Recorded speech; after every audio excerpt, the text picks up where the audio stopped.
Hello and welcome to Community Conversations. I'm your host, KK Kaneshiro. In June of 2014, Fremont voters approved Measure E, a $650 million bond to assist the Fremont Unified School District in facility construction and upgrades to address enrollment growth and other issues facing the district. A year and a half later, results can already be seen throughout the Fremont Unified School District, with many more to come as the project enters its second phase. Here to give us an update on the progress of Measure E and the FUSD facilities is Director Therese Gain, Harris and Associate Program Director Serafin Fernandez, and Citizen Budget Oversight Committee Chair Anunata Rajan, and of course my favorite co-host, Dr. Jim Morris. Thank you so much for being here. Okay, now, it's been a while since we talked, and we welcome you back, but we do want to give everyone a little bit of an update of what's been going on. And since October of 2014, there's a lot of things you started, but what's going on now? What can people expect to see? What's new and exciting? Who wants to start? I'll start. Okay. Well, hopefully we have enough time tonight to discuss all the progress we've made, because we've made a lot of progress since last October. If you recall, we talked about what were some of the urgent projects for the district. Some of those urgent projects were the technology infrastructure upgrades at 4 schools, 3 elementary schools and 1 high school, Kennedy High School. And we needed to get this infrastructure in before the state testing needed to take place. Oh, okay. So we did complete that work at those schools in time. Actually, ahead of schedule slightly. Really? Yes, we did. Nice. That was, Congratulations. yes, thank you. So we completed those projects. We also completed some asbestos removal and flooring projects at 5 elementary schools. We've had some groundbreaking ceremonies and 2 ribbon cutting ceremonies at That's 2 great. elementary schools. We actually completed 3 new classroom buildings, Wow. 4 classrooms at Aceveda and 4 classrooms at Matos Elementary School. So we held ribbon cutting ceremonies, and students were in How there this exciting. September. Yeah. So we've completed that. We've also started construction on a new building of 12 classrooms at Irvington High School. And next week we'll break ground at Warm Springs Elementary Okay. for a 12 classroom building there. So we've been quite busy. So for anyone out there who's watching, how does this work? I mean, I know you have a list of priorities. Do they start on one project, and once that's halfway through, they start the second one, or do they wait for that first project to be completed and then they go to the second one? How does this work? The answer is probably all of the above. All of the above. Okay. Okay. There's Good to a know. lot happening all at the same time, and I think that's what's exciting. Is you'll see projects or work being planned, because there's a long planning process before you build a building or before you decide what to put onto a campus, or even the technology projects. There's a lot of planning that has to happen before, and then there's a long approval process at the state level to have the project approved by the Office of the State Architect. And so it's constantly in motion. There's some projects being planned, there's some projects being implemented, some projects being completed, and that's why it's always a busy time. And Okay, there's so some the master state schedule. approves the plans. The city council, or not city council, but the planning commissioners, do they also have to be involved, or is it just state level? It's at the school board level, Okay. and once the district decides a project and hires an architect and the project is designed, it's required to be approved by the state. Simply for a couple of reasons. Anything that's done in a school has to be done in an incredibly safe way. Right. You look at got building kids. standards, and there's something happens, there's an earthquake. The last building standing in this community are probably going to be the schools and the police station and So the everyone go to the hospitals. schools. Schools, the police station, Or police, and yeah. hospitals. Yeah. Okay. So the schools are exempt from city review, if that was your question. Yeah, okay. They don't have to go through the city process. Okay. Just to reiterate what Jim said, I think there's so much happening behind the scenes.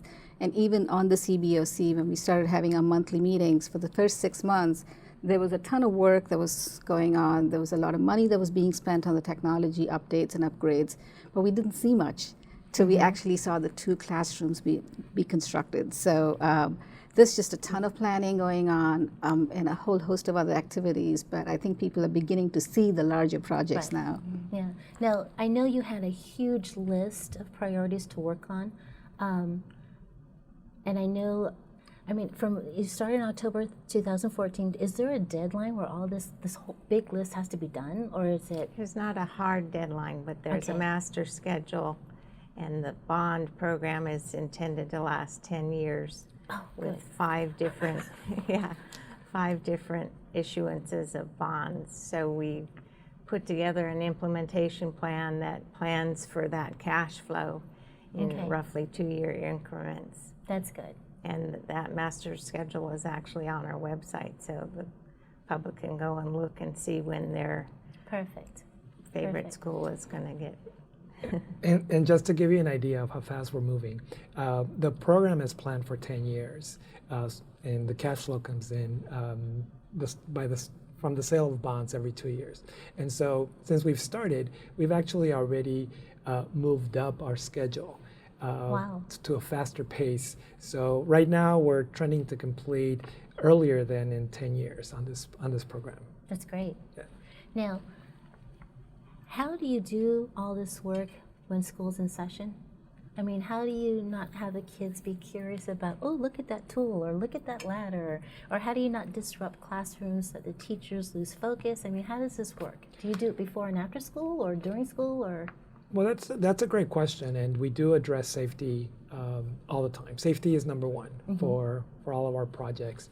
And so while construction is going on, we make sure that we work with the contractors, we work with the site, the principal, and there's a site committee, and we work together to put a plan that's going to make sure that the construction site is restricted only to construction work, and that the students and staff are safe. Now, do we not interrupt class? That's not always the case, but actually, what you do notice is a lot of interest from students I in bet. what's going on I bet. at the construction. Future bet. architects I being know. trained. I know. Yeah. Yes. I would be In interested. fact, at Irvington today, I think Superintendent Morris was there. They had the physics classes come out and look at the crane lift That's so brilliant. that they could get a sense of the physics involved. Wow.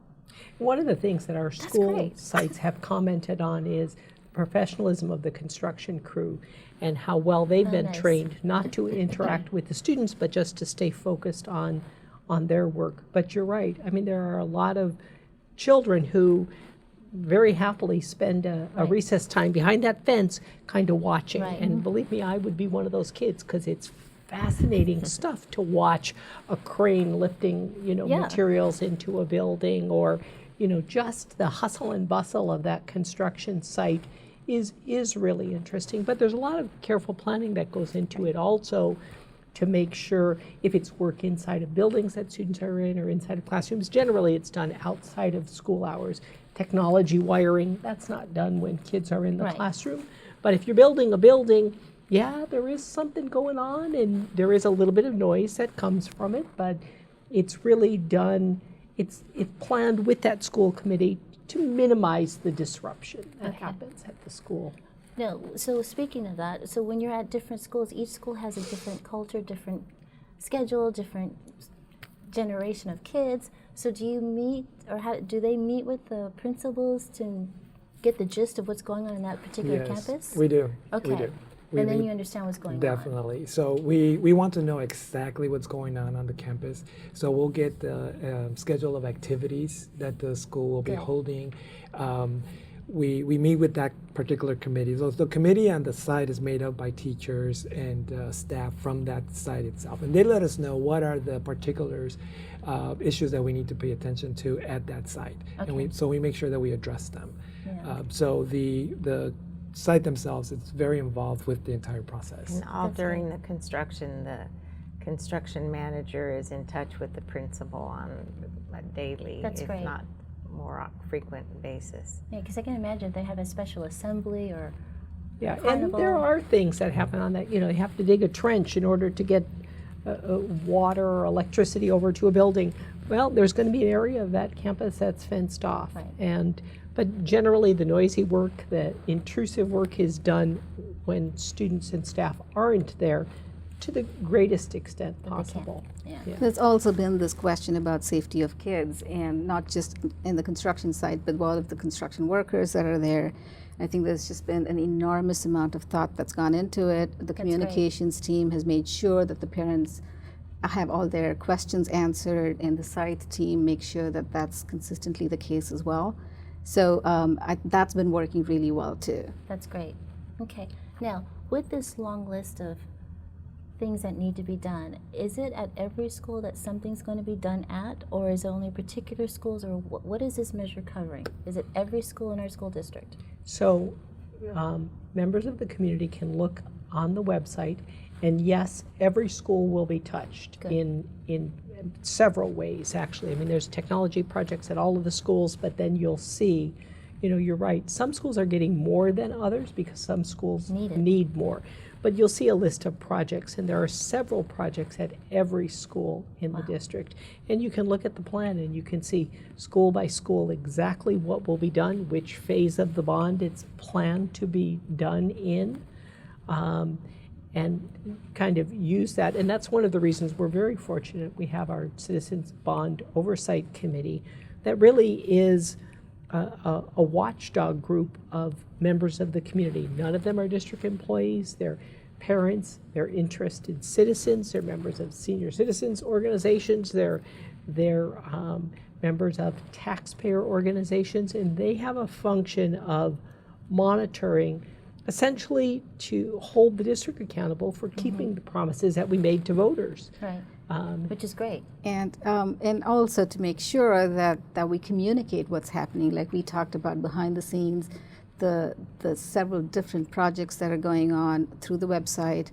And next week at the board meeting, we are actually going to make a presentation about the 1 year progress that's been made, what can we expect in the coming years.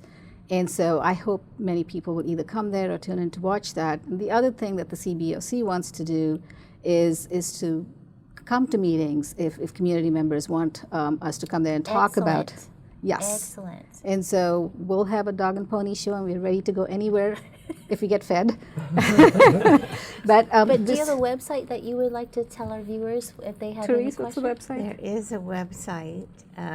If you go to the district website, there's a link to the CBOC, and they have their own page. And then they can find out when you meet or email questions to. Absolutely. Okay, good. And there's also phone numbers there listed if people have questions and need a call back. So. Okay. Now, your firm, so our viewers, because I think I jumped the gun, I didn't explain what you do in this whole process. Could you explain to our viewers what your company does during this whole renovation of all the campuses? Sure. So as the program manager, we oversee the bond program and put together for the district the implementation plan. So we work very close with the district staff and determine what the implementation plan is going to cover, the sequence of projects, make sure that the budgets are allocated properly. Then we work with the district to hire the architects that are going to work on each of the projects, design the projects. Then we work with the construction managers. There's 4 construction management firms that have been hired to oversee the projects in the design phase and also the construction phase. So they're directly at the construction sites. So we oversee that as well. Any transactions that take place, any information that we need to communicate to the district or to the board, we manage all that process. Make sure that the Citizens Bond Oversight Committee and the board and the district staff are fully informed of everything that's going on with the program, including them in all of the hard decision making that needs to be made. This is great because I think a lot of people have no idea what goes into this. They just think, oh, he says, okay, I'll hire this guy and they build a building. I just think it's amazing that you have this committee, you've got an outside company who hires 4 construction teams, you've got district personnel all involved with this, and I think a lot of people don't realize The planning. Well, and I think as Ms. Natarajan said at the beginning of the conversation, there's this ongoing planning process. Like right now, you'll see a huge portion of our bond is really being invested in middle schools across the district to convert our junior high schools that have grades 7 and 8 to grades 6, 7, and 8 to deal with some of our elementary overcrowding and to provide primarily a better instructional model for a middle school instructional model. But there's a lot of planning because that's a lot of construction that folks will soon see at some of our middle schools. There's a lot of thought that goes into designing the building before it's ever built. There's a school site committee that meets with the architect. And so you don't see that middle school construction happening yet, but if you go to Walters or Horner, which are the first 2 junior high schools that will be converted, there are planning committee meetings going on right now to say, what are we going to build? How are we going to build it to accomplish this goal of really increasing the capacity, having 1/3 more students at that school? And it's so much more complex because you're dealing with existing schools and you're altering and adding to it instead of starting from a clean slate. Yes. Yeah. Okay. So this is your first year. You've made your goal, so to speak. You're ahead of the schedule. What's the second phase about? What campuses will be involved with that? Well, we have in the next 3 years, as Jim mentioned, you'll see the transformation of the first 2 middle schools. So that'll probably be the most dramatic thing that people see. But you'll also see more and more classrooms being built because of our enrollment issues. So the board just approved another group of classroom additions at the last board meeting. So you'll see rapid construction. So was that in addition to your current list of priorities, the extra classrooms? That's correct. Wow. Yeah, and it really is to deal with current enrollment growth. Okay. You know, we're experiencing 1.5% to 2% enrollment growth every year in our school district, and that's a good thing. That's a good thing that this is a strong and vibrant community that folks want to move to. It's a challenge for us because we just don't have the space. District-wide, we have a pretty serious classroom shortage that really requires immediate attention. And so one of the things that the board approved is the additional classrooms at some of our schools for next year because we know the kids will be here in September and we have to have a classroom for them. So this summer you're going to see construction at every school site in the district. Because everyone's gone. Right. That's a 3-month window. Right. So we'll have technology infrastructure upgrades going on at every school. We'll have flooring projects going on at every school. We'll also have construction going on at the new projects that the district just approved the board just approved last month at Brookvale Elementary, Patterson, and American High School. And also some very exciting projects that are coming up at Mission San Jose High School. We'll be replacing the swimming pool there. So that's construction that you'll be seeing in the next couple of years. At American High School, we're replacing the entire HVAC system there as well. So there's going to be a lot of activity at American High School for the next couple of years. And then, so we're currently in design for all of this work that I just described. So we're busy designing. We'll be submitting to the state architect for approval, and we'll be bidding all of this work in the spring. Okay. So in the summer, we'll be very busy, and it's nonstop from there moving forward. And I think the first year was also a test of how things worked and what didn't. And so I think you should be pleased with yourself. We are certainly pleased, but we're also pausing to make sure that we learn from any mistakes that we've made. So when things move forward, they go much more smoothly. And the one thing I want to go back to, Seraphin talked about the kids being involved in the construction. In the classrooms, we got new furniture for them to create, and I'm sure you'll talk more about this, the 21st century learning environment. And the kids are experimenting with how the furniture works. Oh, how And fun s- is that? And so they're going to rotate out. Right, right. So this is part of a pilot program. So these new first classrooms that we just built, we have a pilot program where typically in a construction project, you buy the furniture when you're ready to complete the building, Right. and so students come in and they have new furniture and then they Right. live with it, whether Right. they like it or not. Right. So what we've done here is we initiated this pilot program where we're taking in essence, the furniture showroom into the classroom. And so each classroom is equipped with a different type of furniture from a different vendor.